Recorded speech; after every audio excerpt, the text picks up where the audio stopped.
वो मंजर जब पानी का मशकीजा फेंक कर तलवार उठाई।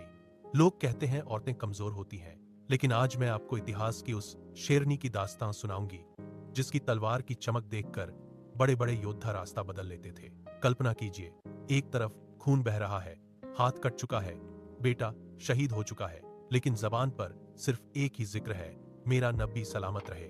उम्मे उमराह ने साबित कर दिया कि ईमान और मोहब्बत अगर सच्ची हो तो एक औरत पूरे लश्कर पर भारी पड़ सकती है। जंग ए ओहद की शुरुआत में उम्मे उमराह का काम योद्धाओं को पानी पिलाना और जख्मियों की मरहम पट्टी करना था। लेकिन अचानक मंजर बदला। कुछ मुसलमानों की गलती से दुश्मन ने पीछे से हमला कर दिया और चारों तरफ भगदड़ मच गई। जब उन्होंने देखा कि दुश्मन के घुड़सवार सीधे नबी सा वह की तरफ बढ़ रहे हैं और सिर्फ चंद लोग ही उनके पास बचे हैं, तो उन्होंने एक पल की भी देरी नहीं की। उन्होंने पानी का थैला एक तरफ फेंका, म्यान से तलवार निकाली और नबी सा वह के सामने ढाल बनकर खड़ी हो गईं। जंग के बीच में रसूल अल्लाह स वह ने अपनी आंखों से उनकी बहादुरी देखी।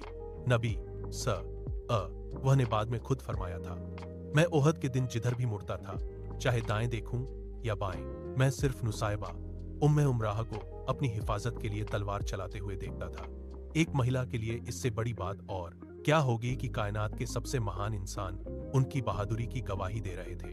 जंग के दौरान उनका बेटा अब्दुल्लाह जख्मी हो गया और उसके घाव से तेजी से खून बहने लगा। उम्मे उमराह ने अपने बेटे के घाव पर पट्टी बांधी और रोने के बजाय उसे चूमकर कहा, जा मेरे बेटे और खुदा के दुश्मन से लड़। नबी स इब्न एकमा अपनी चमकती तलवार लहराते हुए पागलपन में आगे बढ़ा। तभी उम्मे उमराह ने अपनी ढाल उठाई और फौलाद की दीवार बनकर उसके सामने खड़ी हो गई।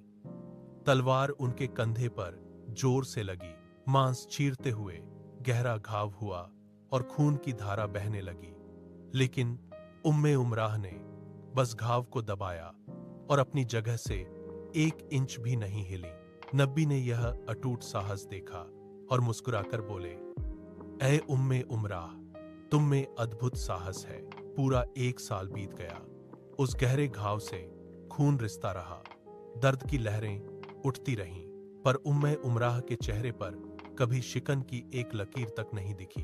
उनका विश्वास और संकल्प उस बहते रक्त से कहीं अधिक बलवान था।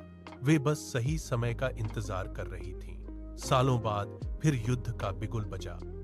उम्मे उमराह ने तलवार उठाई और बिजली की गति से घोड़े पर सवार होकर मैदान में उतरी।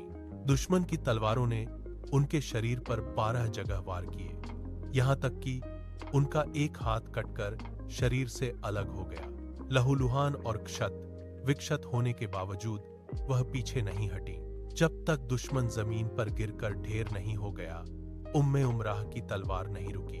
बदला पूरा होते ही उन्होंने अपनी ढाल नीचे रख दी